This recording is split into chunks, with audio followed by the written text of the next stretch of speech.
Hello and welcome to re-enthused. Now, NEC had their successful PC288 series computers following on from the PC288 ones as they moved into the 16-bit world, and they intended that to be just theirs, with their own proprietary designs and compatibility and what have you. However, Epson didn't like that idea, and they decided to take what was in the spec that PC288 were using and make their own machines that would be compatible, quite similar to what happened with IBM. And amongst all those machines they also made one that resembled quite strongly a certain other Western computer.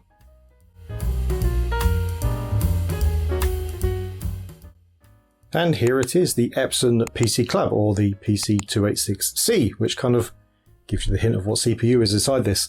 So this is powered by an AMD 286 chip, although we'll get into that information when we open this thing up. So yeah, it can be switched between 6 and 10 megahertz. Yeah, it's got this lovely little label, by the way, which I am literally just reading off. You can just about see that. So it's got all these stats on, which kind of seem to be a thing with some of the computers in Japan. I guess we kind of have that now on the side of MIDI towers, but you know. 640K, 2 floppy disk drives, we'll see those in a minute. An optional 2 meg RAM board and an expansion slot. Again, we'll see this expansion slot later on as well. I've got no idea where the 2 megabyte RAM board goes, by the way. Not a clue. Can't find the instructions for it. Anyway, keyboard's alright. It's a bit light, but it's okay. Not a problem. It's a decent enough keyboard. Got some lights here. So power light. That's the drive activity light. That's the caps lock. I think that's a drive activity. No, that's not a drive activity. I don't remember. It's a light. In fact, it's obviously this one here because it's got the same symbol. So that's another maybe shift lock. Who knows? Reset button up there. Nice bright yellow. And yeah, the styling. I mean, it is very reminiscent of an Amiga, which was a machine that was kind of making its way to Japan around this time, and indeed a few of the magazines were kind of calling this an Amiga Beta, and not without a lot of cause. Actually, when we see some of the games later on, yeah, there's some things this could do better. There's some things it couldn't do better, but some things that it could. Right, on this side we have our dual floppy drives. Not bad. A mouse port. This is this switch for 6 and 10 megahertz, and a volume control. It's got an inbuilt speaker. You can get external sound, but I've not had that great luck with it. On the back, we've got the analog RGB. I've built an adapter to convert it to VGA, printer port, serial ports. This is the expansion slot. Currently there is a SCSI card in. Haven't managed to get it working yet. Again, no manual. Don't know how to. Here's the connected power lead and also external power, so you can power a monitor from this as well. On this side we have the rather weighty power switch. I do like a nice big power switch, and a cooling fan, which it absolutely probably needs. Ooh, and it is quite weighty as well. So yeah, on the bottom we've got some rubber pads, which I did take off originally, so these aren't the original ones. They're too big. I've got to buy new ones. Well, too tall. They're not big enough, but yeah, I've got to buy new ones. Because, of course, I originally thought there were screws hidden underneath there, and I'll point out how wrong I am later on. And yeah, just some details. The model number, the fact it's the model number twice, and the 100 volts at 50 or 60 hertz and 25 watt. I guess the 45 watt must be if it's powering a monitor as well. Yeah, nice and simple. So, that's the machine. And yeah, it's a capable machine as well. It really genuinely is. But how about, before we try some games out, we take a look inside, and what that's going to require is me now cutting to a piece of video that definitely, absolutely was not done at a completely different time of day. Well, I think we should take a look inside of this because it is quite a unique machine. Plus, the way it's held together, I think, is quite interesting. So, let me grab a screwdriver. Okay, so the screws for this are not actually on the bottom of the machine. They are here in these, underneath these two. Oh, if I can get them out. There we go. Rubber stops.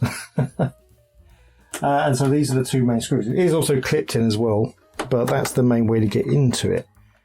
And I guess the idea is that you do kind of have to get into it sometimes. There are jumpers inside. I don't know what they are because I've yet to find an instruction manual for this.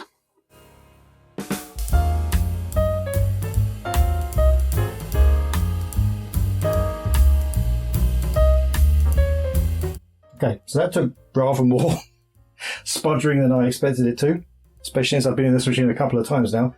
But hey, so then once we're in here, we can use these two clips here to release the keyboard, and then the keyboard is held on. There you go. Using two clips here, which you lift up the top part of it. Come on, up you come. And then these will just come out. So there you go, the keyboard is removed. And then once you're in here, there's these little black bits here which just pull up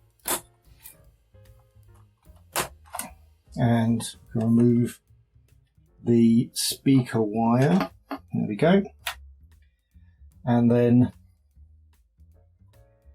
there's a little clip down here to remove the floppy disk, which again has release things, but you can just as easily pull them out of the actual floppy drive yourselves.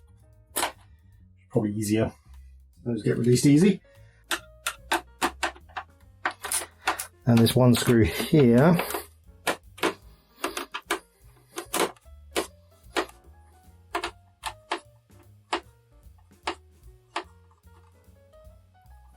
which is a really long screw.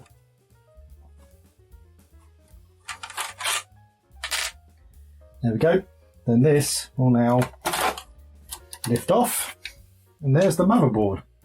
Underneath here is our AMD CPU. Take a look at that in a second. Power supply down there, obviously 100 volts. Here's the actual card bay. Only room for one card, of course, and there's probably one in there. And there's just a few screws really to remove the whole motherboard. It's quite easy. The power supply is a little bit trickier. Let's remove the heat shielding.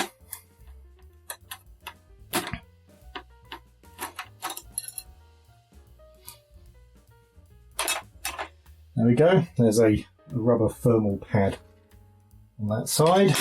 That's our AMD CPU. Interestingly, you can see that it's got copyright Intel underneath it, so I'm guessing this is the point when they were still kind of working as like a licensee or something like that. But yeah, an interesting form factor as well.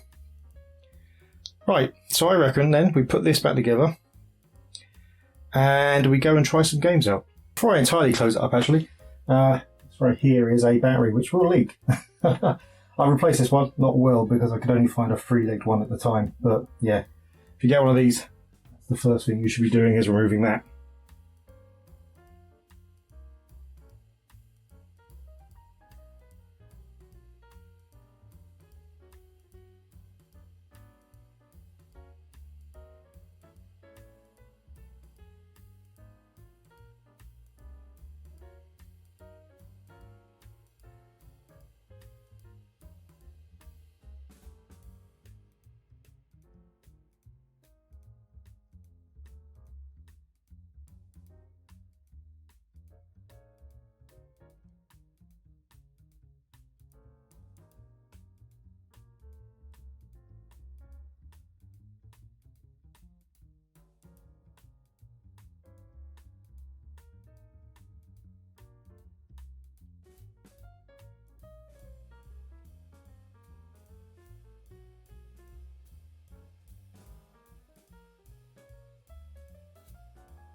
And there we have it. I think it's an interesting machine. I kind of fall in love with it, actually. It's fast become one of my favourites. Now, obviously, there were better PC98 machines out there, and I do intend to try to grab a few when I get the opportunity, but I'm very, very happy with this one, and the fact that it's worked so well.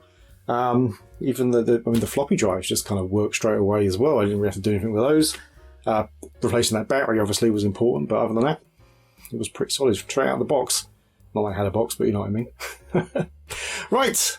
Well, yeah, hopefully that was you enjoyed that video. If you like the video, please hit like. If you really like the video, please hit subscribe. If you didn't like the video or you have something else to say, then please leave it in the comments below.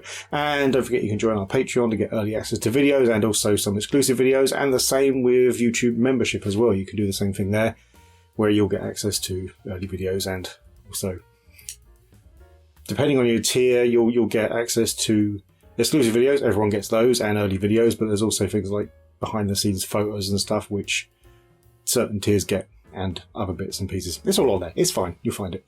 And don't forget to hit the bell icon to get told when there are other videos coming up. Hopefully another PC98 video of a different machine. Who knows? See you next time.